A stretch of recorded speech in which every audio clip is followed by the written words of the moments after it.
Hello, welcome to November 2nd, 2024. My name is Kurt, and this is my daily good life meditation. And there's little Rudy following me like a good trail dog, trail chihuahua. This is an exercise that I do every morning after waking up to remember my life objectives and principles, those which I detail and describe in my book, Going Alone. Where'd my dog go? Catch up. I also use this time to think about the last 24 hours and how I did with any challenges or opportunities of note. You know, how I reacted and responded to those in accordance with my values. I also think about the creed, my 8 objectives, and I plan for today, what I've got in store. And I see if I'm ready for death. So let's begin.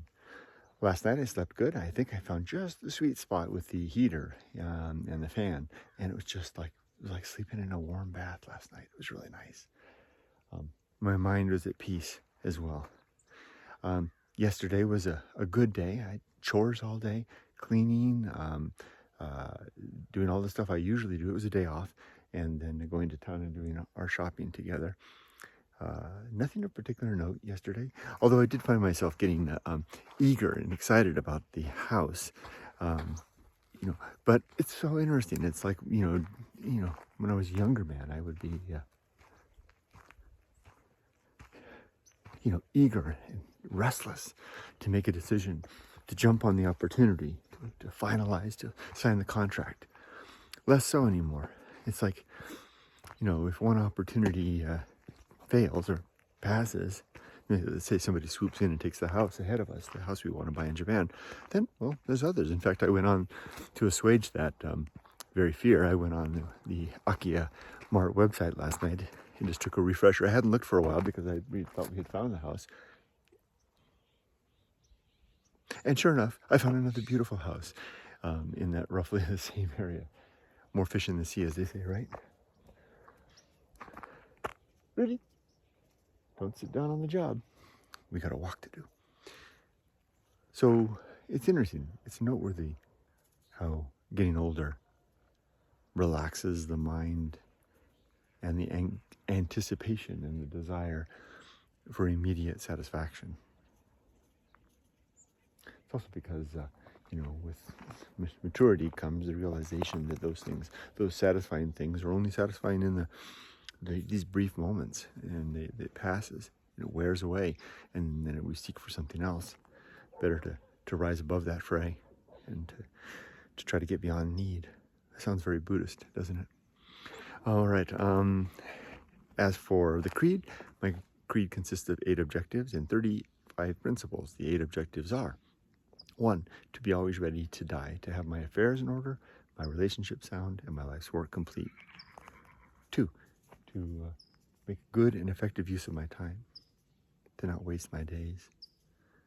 Like Tony, making such good use of his days over there in Japan, walking the length and breadth of the main island there. Good job, Tony. You're a role model to me. I posted about him on my feeds today. 3 is to develop and maintain good and sound life principles. That's precisely these 8 objectives and 35 principles that constitute my creed.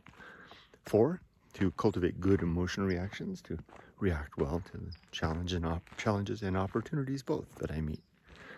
5, to perform good actions, to do good things throughout the day in accordance with my values. 6, to recognize my true limits and my true opportunities, so that I'm reaching for things that I can actually grasp and worrying less about the things that are beyond me. 7, to do just one thing at a time and do that thing slowly and deliberately and carefully. And 8, to keep my balance in both my body and my mental state. As for today, I've already done a lot of stuff this morning. We're gonna do a couple more laps around the property, and he's been running, so we're gonna run some more, and getting lots of good exercise. And then we'll have our breakfast, and then I think I'm gonna drive out and pay my mom a visit. She doesn't answer the phone when I call, but that's nothing new. She doesn't take my calls. But I'm worried about her. And I do that once in a while. she won't let me come out. If she does take my call and I suggest that we meet, she'll always say no.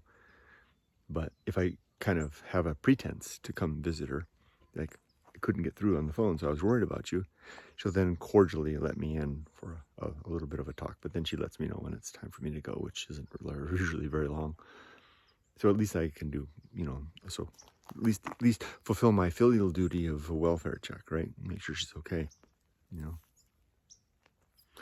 And I do. What if she's not okay? Well, I do have plans for that. If she's not okay, then I stay behind and with my little dog and help out in whatever need is necessary. I will fulfill my duty as her son to help her, but I can only do so to the extent that she will allow me.